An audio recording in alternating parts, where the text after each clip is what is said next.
welcome back for another review with the two gamers, Mark and Sarah. Today we are going to do a small box game from Allplay, Rainbow. Rainbow, a delicious card game where the cards you play are the points for the next round. All right, well, let's see how it plays and then we'll come right back here. Rainbow is a card shedding game for 3 to 6 players.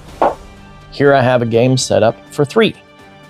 The object of the game is to play cards so that you can win the highest value current scoring card or cards. The game is played in rounds similar to a trick-taking game, where one player will lead and everyone else will follow. Now, while there are no suits in this game, you will be following either a run or a set. You may also play a single card. In this example, this player started with a 1, 2, 3, or a run. This player decided that they didn't want to try and beat this, and so they played a single card, which is allowed no matter what. This player, deciding that they wanted to get the 5-point card, beat the first player's run with a 2, 3, 4. Now in this case, this player won the round, and so they will get this 5-point scoring card. This player got second, and so will get this 1. But since they both are 1, this player got a single point with just 1 card, while this player paid 3 cards for it. The cards played in the trick will then be divvied up into piles, with no more than 2 cards per pile of the same card, and played in an order that has the highest total value to the lowest total value. Any remaining cards that were played in that trick are discarded for the rest of the game.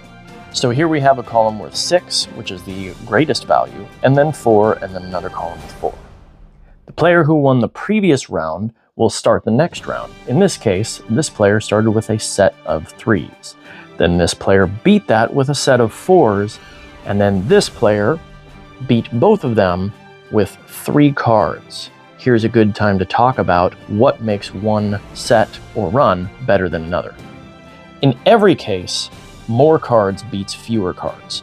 But whenever 2 sets or runs have the same number of cards, the higher value will beat the lower value. If the played cards are exactly the same, the player who played first will have higher priority when taking scorecards.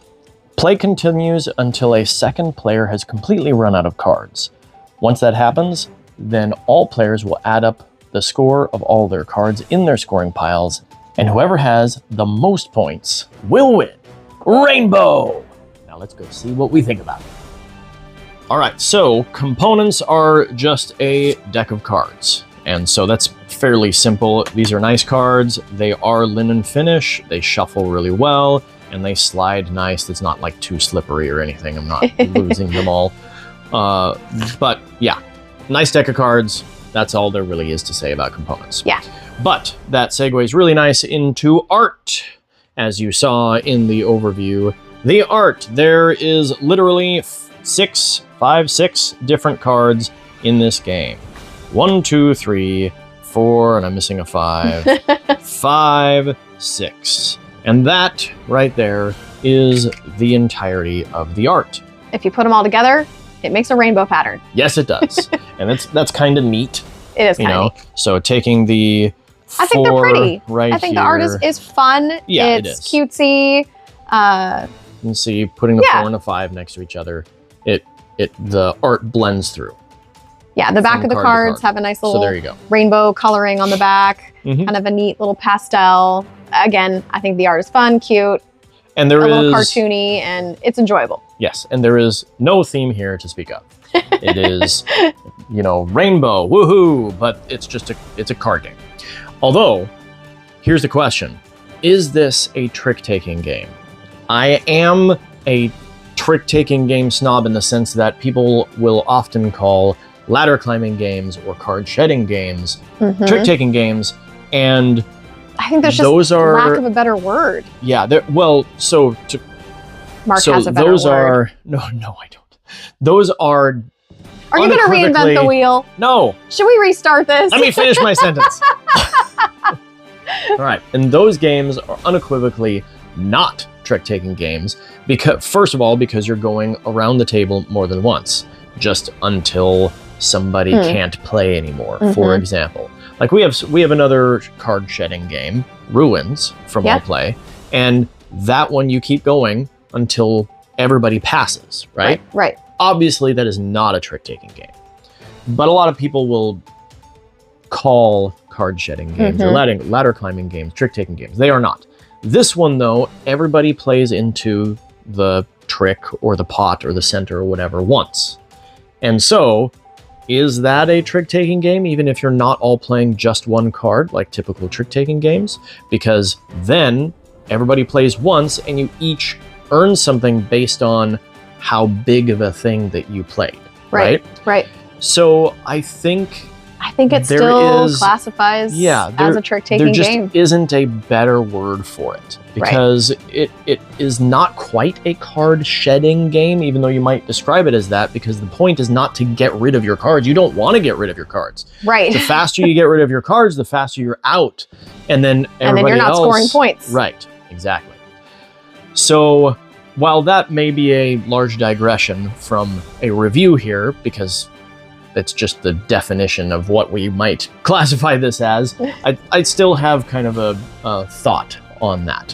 What are your thoughts? Put that in the comments. What would you call this? Is this a trick-taking game, or is it not a trick-taking game? And if not, what would you call it? Right. So because we don't know. Yeah, right? I'd still call it a card-shedding game, but it doesn't quite fit. Which doesn't quite...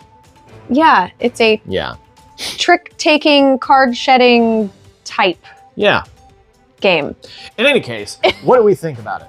I really enjoy this game. Yes. We played this at a Dice Tower convention. We stood up at the Allplay booth and learned how to play it. And Mark said, oh, rainbow, cutesy little art. I was not expecting to like this at all. Mark wasn't expecting anything from this game. And it was one of the better favorite of the tiny box. Of the small box games, it was my favorite. These are the tiny box ones. Yeah. Yes, the tiny this, ones. I think, wound up being Mark's favorite because of how complex it was. It completely unexpected. Yes. The complexity was unexpected. Yeah. And Mark really appreciated that. Everybody that we've played this game with has really enjoyed it. Yes. The rules are really well written. It's just like most of their tiny box games. It is a single quad folded sheet of paper, front and back. But it's all you need. They did a great job cramming it all in there and also being clear. Yes. And it is clear. There are of games of this ilk. This one is quite different in the sense that it takes some very well-known mechanisms and changes them in some big ways that are hard to wrap your head around until you've played at least one hand. Yeah. But again, it's very clear in this rule book in the sense that if you have a question in the middle of a thing and you're like, wait a minute, this doesn't make any sense, just check the rule book really quick. Right. And it's pretty clear when you see what the problems are, what the potential, understanding issues are. Right. To piggyback on what Mark said earlier about maybe needing one playthrough to fully understand. So when we teach this game, we usually do a practice round. Yeah. And because it's interesting. So the cards I'm playing to win the trick become the new points and what we're competing for in the next hand.